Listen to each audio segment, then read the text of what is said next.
First, remove the 3 screws on the back of the base. Then put the dishwasher down. Remove these screws.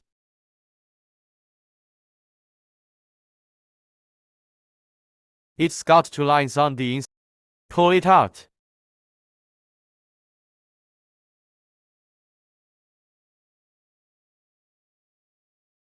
The green wire connected to the black wire is the temperature sensor. And then there's a fastening piece on this side. Just press it and pull it out. Then, loosen the screws. Then just pull that sensor out. It's got a seal inside. Make sure you take it out.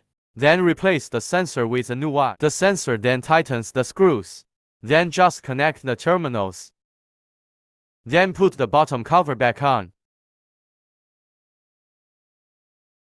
When installing, pay attention to the front to make sure the 2 lines here are indistinguishable. Just connect them.